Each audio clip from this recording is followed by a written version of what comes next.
Hello, everyone. Welcome, welcome. We're here for another installation of Practical Creativity, where we demystify the creative process so you can actually use it to improve your life. Very excited today to have Lisa Husseini here with us, the brilliant, brilliant leader, coach, consultant extraordinaire, beautiful engineering mind. I just adore you, Lisa. Tell us a little bit more about you and what you're up to right now.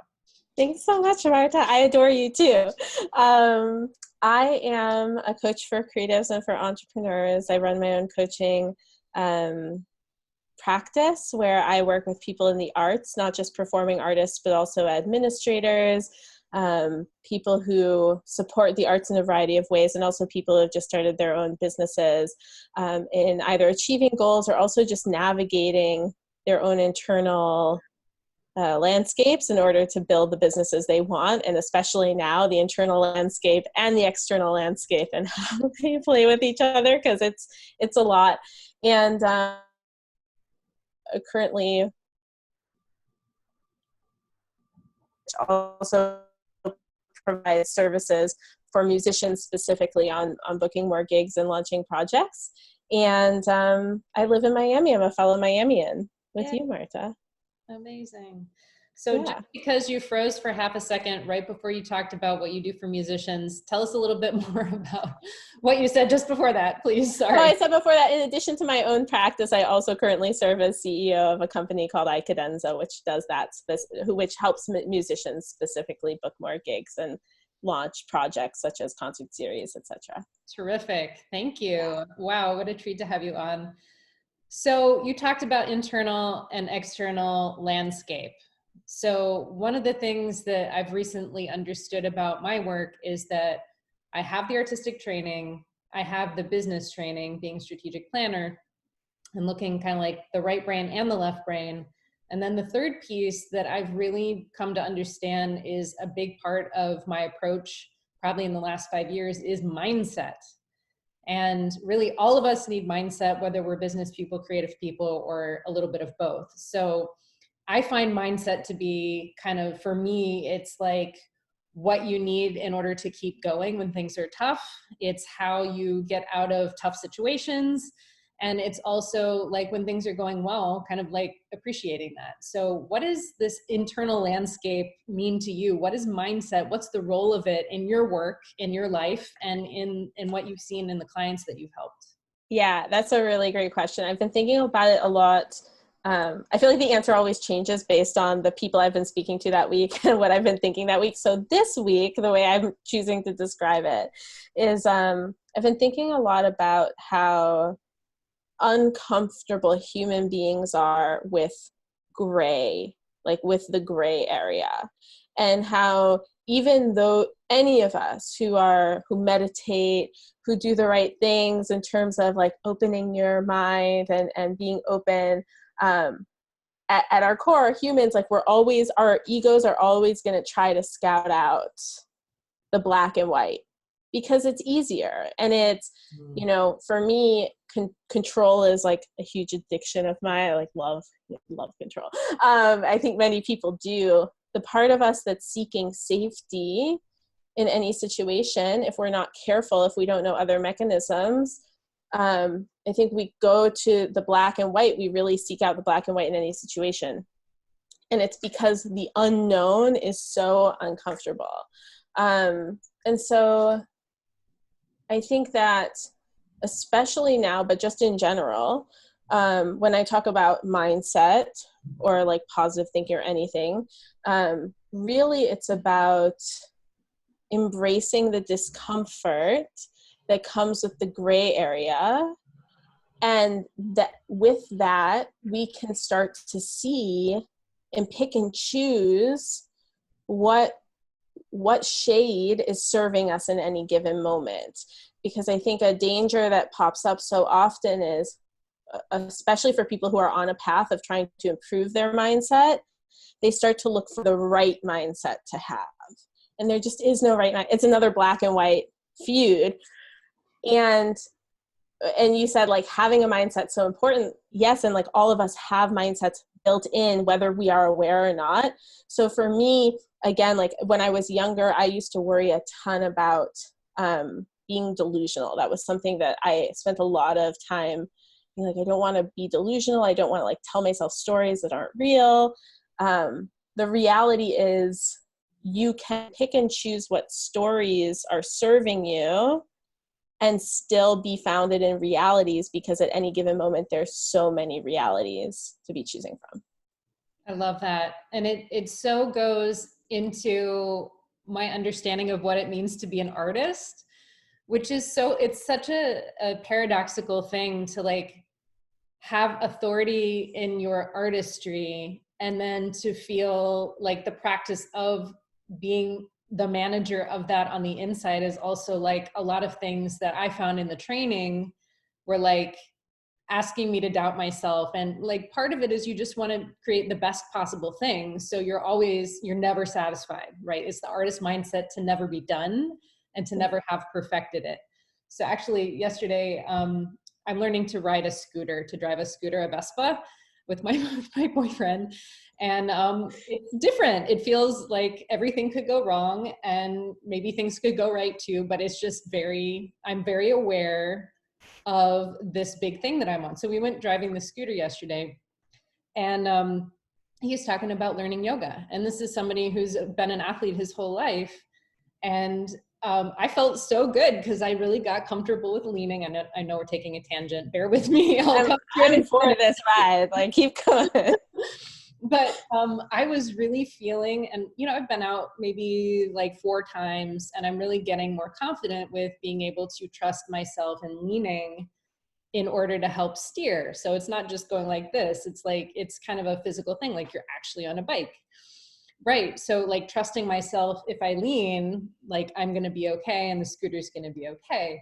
But he was talking about learning yoga and how for him, being an elite runner and everything, a surfer and just an athlete all the way around, he's like, learning yoga is really hard. And doing this yoga for surfers DVD together here in our apartment. And he's like, I really had to realize like, this is a very new thing. And so he had an appreciation for what I was going through doing this new skill. And at the same time, he's like, I just have to be reminded, like, I'm not going to be amazing at something the minute I start. And so that's kind of in my mind as we're talking about mindset. I think a lot of us do want to like go to the end and just perfect it. And I was like, welcome to being an artist where like you're never a master at your body. You're never a master at your mind. It's kind of like we're somewhere in between.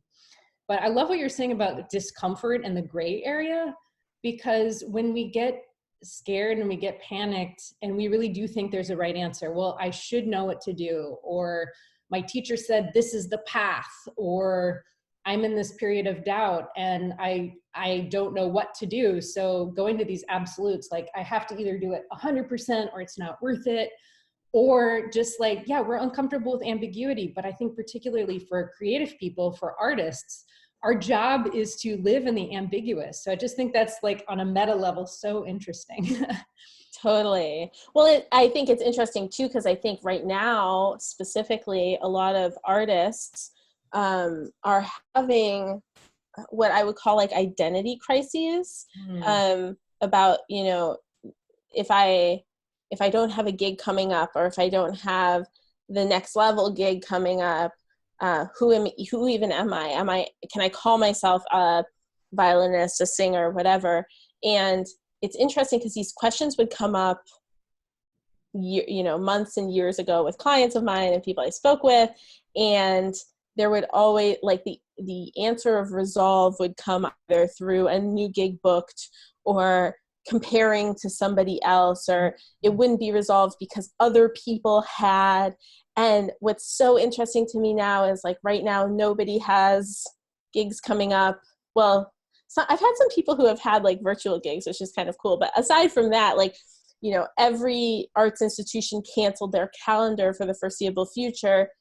So, but a lot of people, and even more people, I think, are struggling with that identity. And it's so fascinating to me because even artists who live so much in the gray area, it's like such a great lesson of there's always more gray area to explore. And I think what the times right now are showing us are like, okay, wow, this is an area where I really created a black and white story in order to create stability. And now I really see the absence of that. Like it's like that has gone away, and now I'm just kind of floating here in the gray area unwittingly.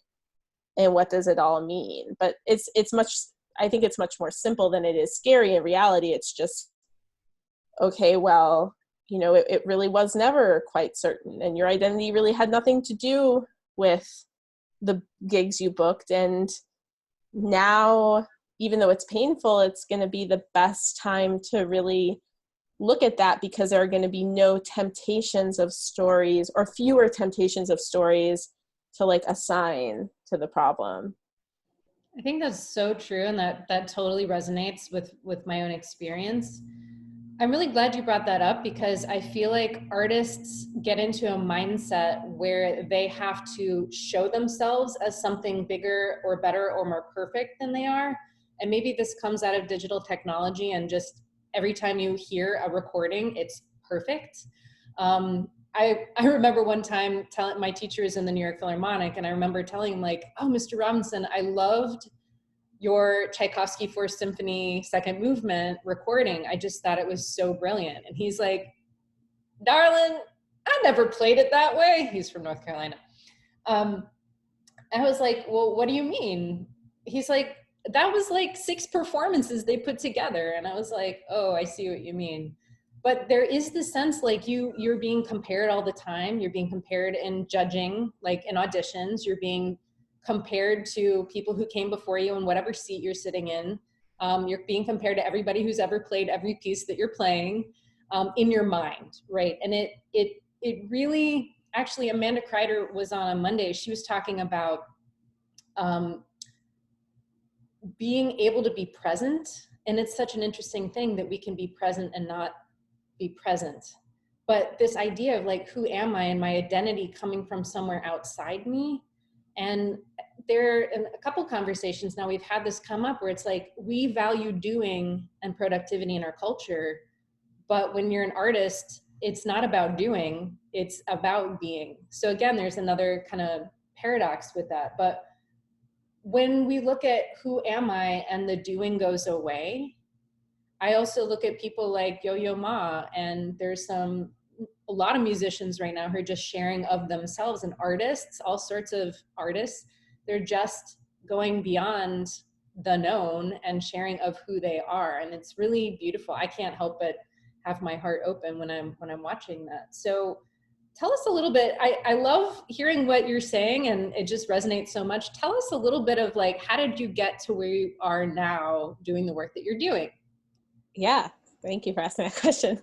So I'm a flutist by training. I went to school. Both my undergraduate and graduate degrees are in flute performance.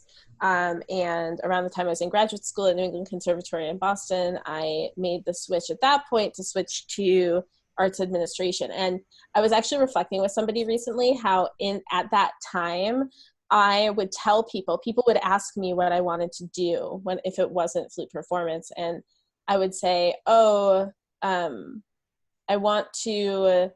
was like, I have a feeling what I want to do doesn't exist yet, but I have a feeling it's going to have something to do with like artists and administrators and like translation of some kind. And people would just be like, what?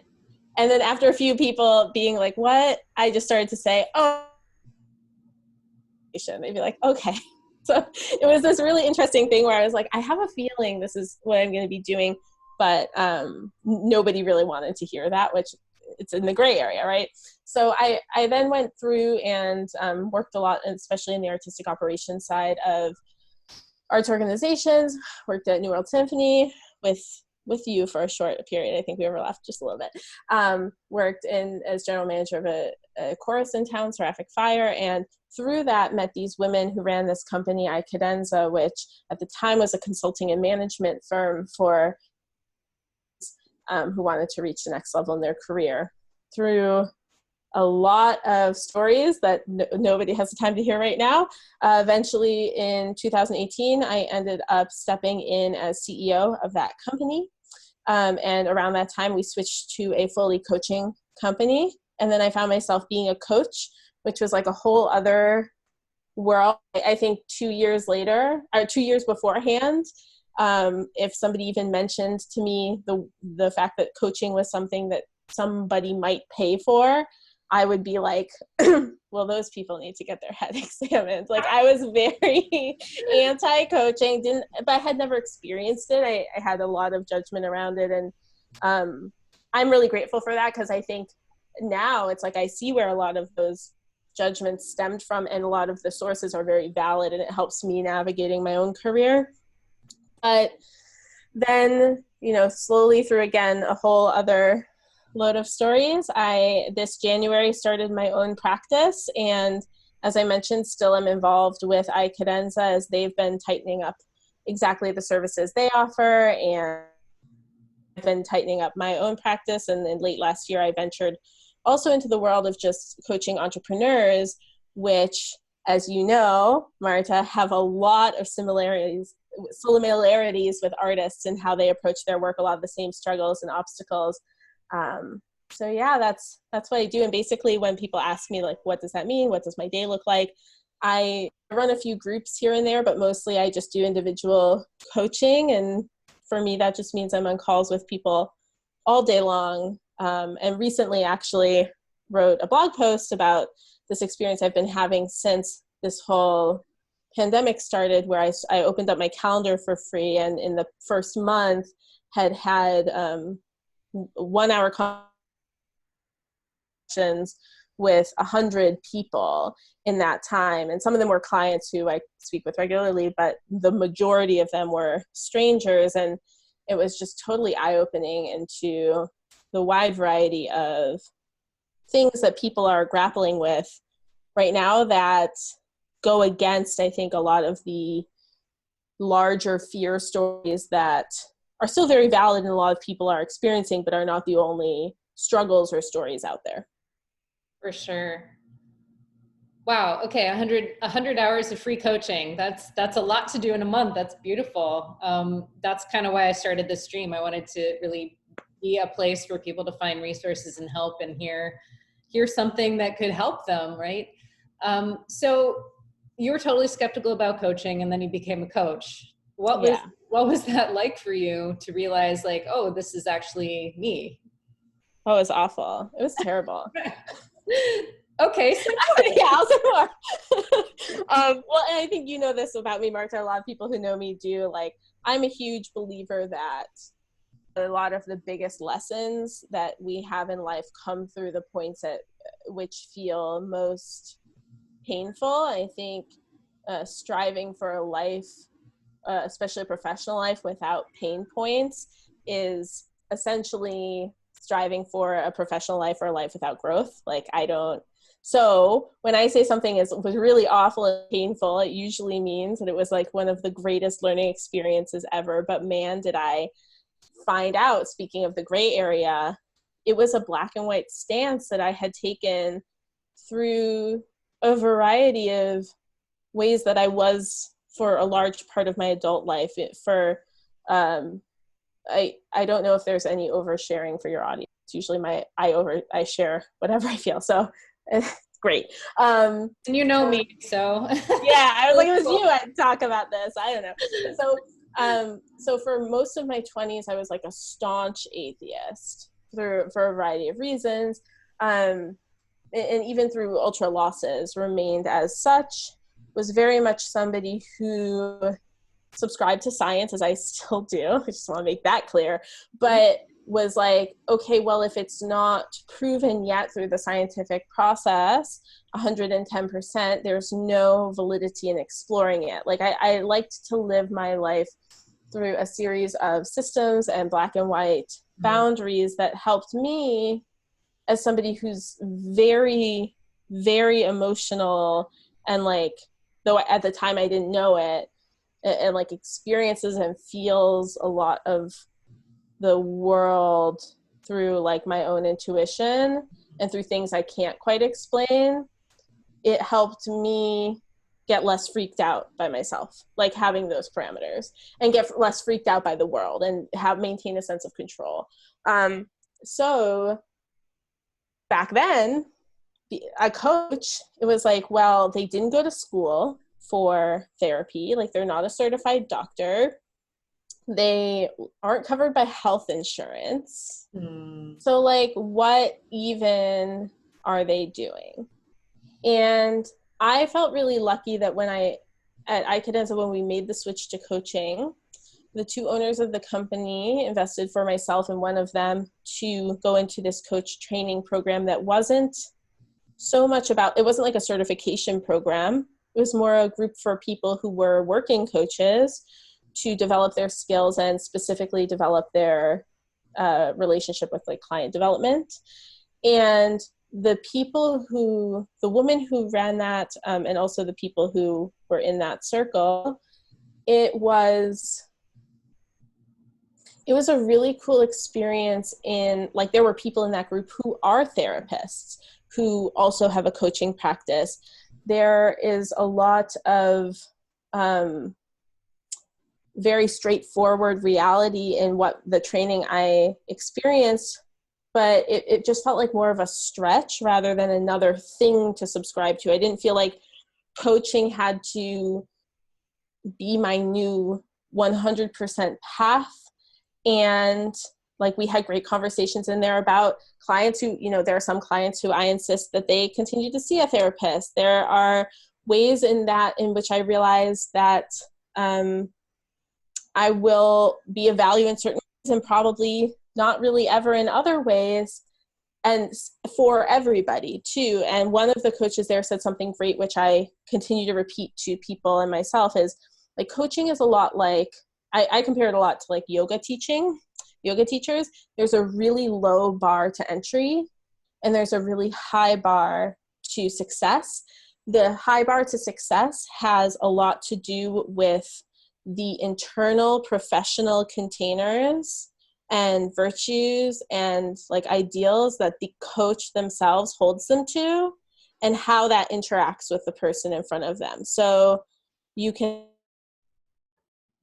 a lot of coaches who do not hold any kind of a professional container, and it's not great experience for people who come into contact. That I'm frozen or you're frozen. You froze just for a second. You just froze for a second. Okay. Okay. But you can have really great coaches who the container they hold is, it interacts really well with one person, like transformatively, but it doesn't really do much for another person. So that's really where I got also very comfortable with the gray, because it's like, you can be an amazing coach who charges, $100,000 a year, which I do not. So let me clarify: $100,000 a year for just your like few conversations a month, and really make an impact on somebody. And yet for somebody else, you just may not be their cup of tea, and that's fine. That's okay. So yeah. Tell us more. I love that. And I didn't even know that there were these things called coaches. Like in school, you had a coach who would kind of like give you feedback on how you're playing or whatever in music school. But and obviously sports, we have coaches to help us work through things. But when it comes to actual professional coaches, this, I have to admit, was something that I came to only about in 2015 when somebody asked me to be a coach. And I was like, what does that mean? So I appreciate what you're saying, because I think what you've hit on is really that it is a bit of chemistry. And it really is kind of like a relationship. It's not like it's kind of a therapeutic thing, but a coach and a therapist definitely have different approaches and different strategies and different purposes, right? So talk to us more about that container of professionalism and values that comes from the coach. Tell us more about like, what are your values as a coach, and how can somebody find somebody who has values that will resonate with, like, how can they find somebody whose container works for them? Yeah, that's a really great question. I think it's one I continue to answer every day, but I will answer what I've got so far. I think that, you know, with coaching, one of the big values that you'll see from people is what coaching means to them by how they attempt to enroll clients or showcase to people what coaching is. Now, for me, opening up my calendar for free calls during this pandemic wasn't much of a stretch, because that's essentially how I enroll clients anyways. It just happened to have an extra caveat that at the end of the conversation, like, I would not reach out to them again, essentially. But for me, one of the biggest, I don't even know if this is a value, but I believe that if somebody's going to invest in coaching, the best way to understand what they're paying for is to experience it as authentically to what it would be for them. So the way I enroll clients typically is through a conversation or a series of conversations. I also have many of those conversations with people who never end up becoming clients. When I talk about the professional container, I think, and this applies to artists too, like people who are launching teaching studios or any type of marketing consultancy, where people worry that if they give away free time, that they're devaluing their work. And see, to me, it's like, I don't feel that, because I don't see as giving away my free time. I see it as part of the process. And I feel pretty firm in my own boundaries of like, oh, if I feel somebody's pushing to advantage or ask more than I'm willing to give, I trust that I'm able to stop that respectfully, etc.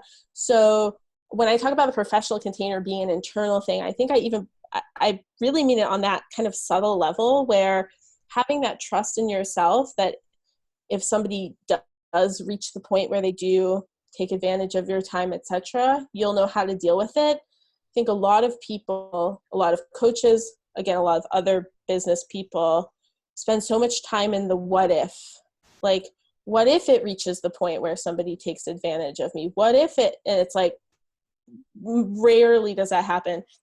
So a value I have is showing, like, allowing people to experience and buy into what they want. Another value, this is a true value I have, is comedy and like laughter. I have a really firm belief that if you can't laugh at something, like, what's even the point?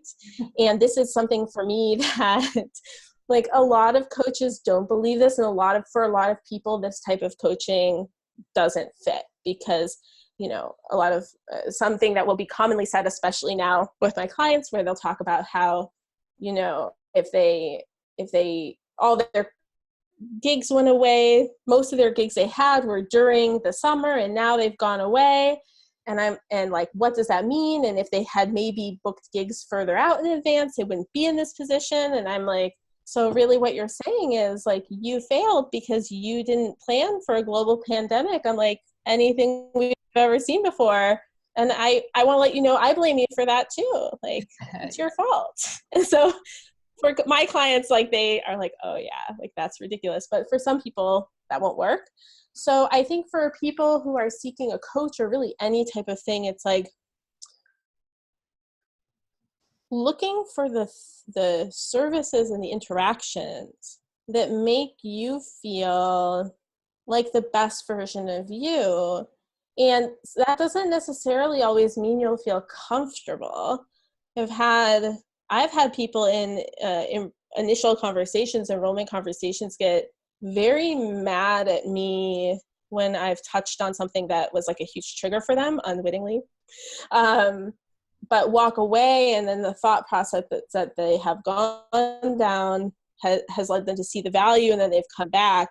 Doesn't always mean being comfortable, but if you're somebody who really values a process, look for somebody who you experience a process through. If you're somebody who really values having the space to explore, experience that either through their literature, but I think most importantly through actually experiencing the person. And I would say to people, don't be afraid to, if somebody's offering like a free call or a discovery call, don't be afraid to, this is something I used to be horrified to do, is to take advantage of that and to like actually take the free call.